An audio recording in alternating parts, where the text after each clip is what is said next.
हे अर्जुन, जो भोग विलास का भक्त होता है वो परमात्मा का भक्त कैसे हो सकता है? ऐसे मनुष्य जो बाहर से भक्ति का प्रदर्शन करते हैं परंतु मन से विषयों के चिंतन और उनकी आसक्ति में लीन रहते हैं, वो भक्ति का केवल ढोंग करते हैं। वो योगी नहीं, ढोंगी होते हैं। इन्हें मिथ्याचारी कहते हैं। पार्थ, स्थित प्रज्ञ मनुष्य की बुद्धि स्थिर रहती है, अपने मन पर उसका नियंत्रण रहता है। स्थित प्रज्ञ को भोग और उपभोगों में रस आसक्ति नहीं होती। वो शुभ अशुभ वस्तुओं की प्राप्ति होने के बाद भी न प्रसन्न होते हैं और न दुखी होते हैं।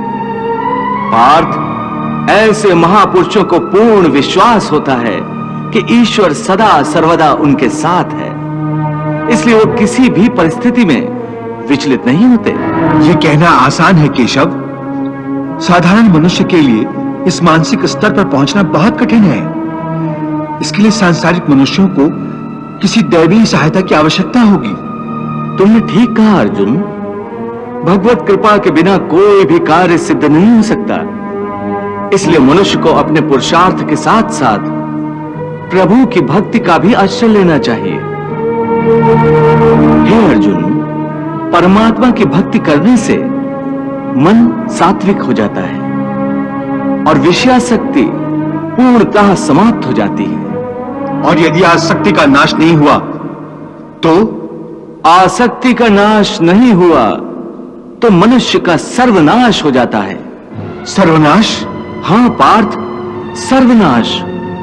हे अर्जुन, आसक्ति के मारे हर मनुष्य किसी भी विषय के आकर्षण और मोह में फंसकर सोते जागते निरंतर उसी का चिंतन करते रहते हैं। जैसे कोई मनुष्य किसी सुंदर स्त्री के प्रेम में पड़ जाता है, जो जागते हुए उसी की कल्पना और सोते में उसी के सपने देखता है। इस प्रकार निरंतर चिंतन से आसक्ति की नींव पर काम की भावना उभरने लगती है। काम या वासना में थोड़ी भी रुकावट आने से क्रोध का आगमन हो जाता है। जहां क्रोध है वहां सम्मोह अथवा अविचार अथवा अविवेक भी है। जिस प्रकार प्रचंड वायु के झोंके से दीपक की ज्योति बुझ जाती है, इस प्रकार काम जनित अविवेक की आंधी से मनुष्य की स्मृति नष्ट हो जाती है। और जब स्मृति भ्रंश हो जाता है तब बुद्धि नाश में कितना समय लगता है पार्थ? चैतन्य का नाश होने पर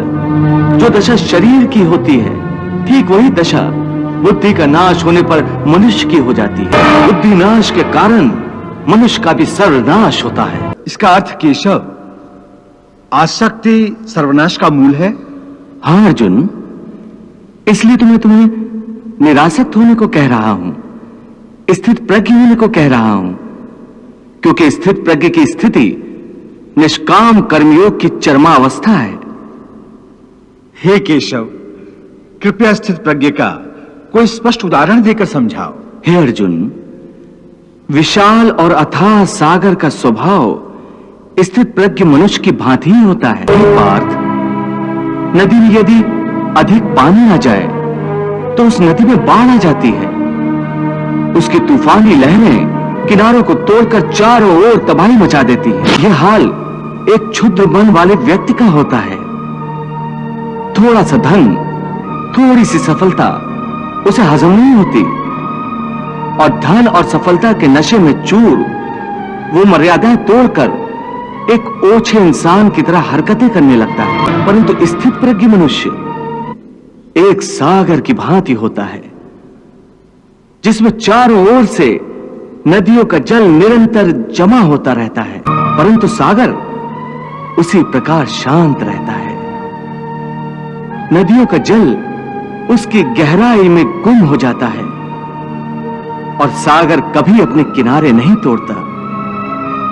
उसके अंदर जल का स्तर वही रहता है। यही स्थित प्रज्ञ की अवस्था होती है।